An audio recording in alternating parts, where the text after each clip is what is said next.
Hello, I'm Lou. Thanks for visiting Toastmasters International to learn more about gestures and body language. Since 1924, we've helped more than 4 million people gain the confidence to communicate in challenging circumstances and one of the most demanding situations you'll ever face is speaking to an audience. Here are some time-tested tips to help you prepare so that you feel empowered to impress others.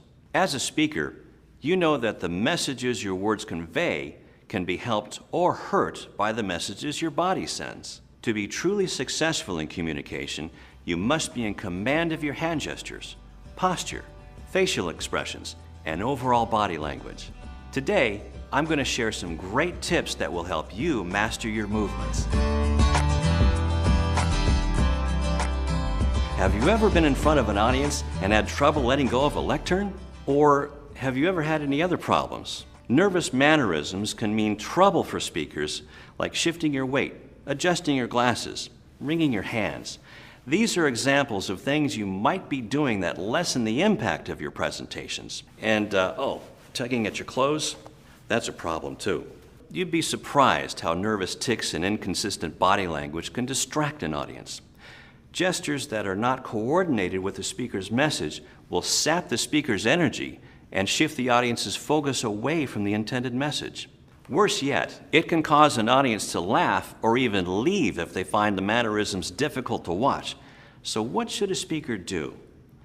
The answer is planning and practice. The more you rehearse your speech, the better idea you'll have for what gestures can help emphasize a point.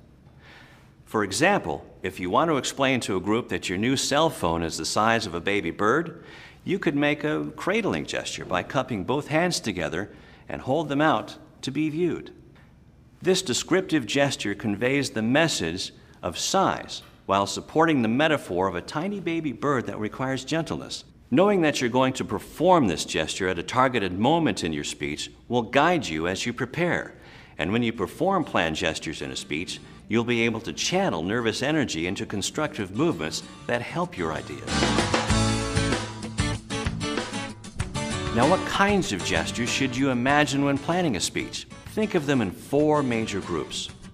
First, descriptive gestures, like the baby bird cradle, help make your words more clear.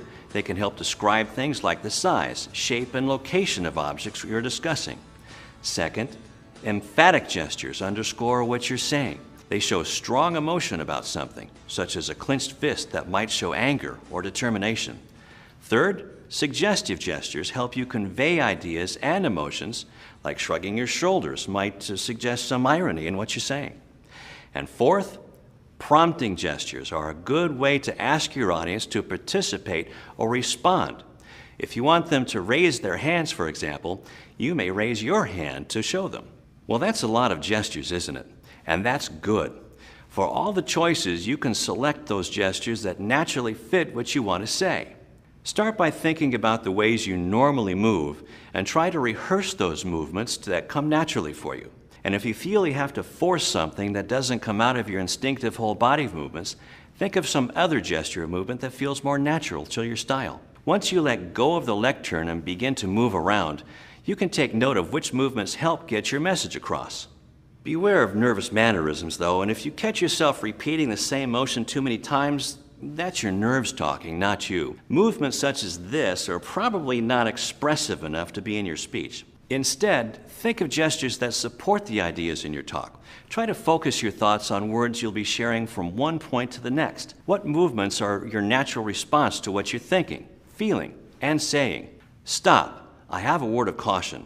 Be careful that your gestures are culturally sensitive to your audience. Some gestures are offensive in one culture and not in another. It's important to know your audience and then plan your gestures in terms that they can understand and accept. Coordinating gestures, eye contact, and walking can be a challenge. Just remember that you'll have trouble making eye contact while walking across the stage, so limit the number of times you walk. When you arrive at a destination, be sure to stay there and make eye contact. You can perfect this technique with practice. With your planned and rehearsed gestures, you'll be able to let go of the lectern in no time and give your speech the impact it deserves. For more information on gestures and body language, please visit a Toastmasters Club. Find a location near you at toastmasters.org.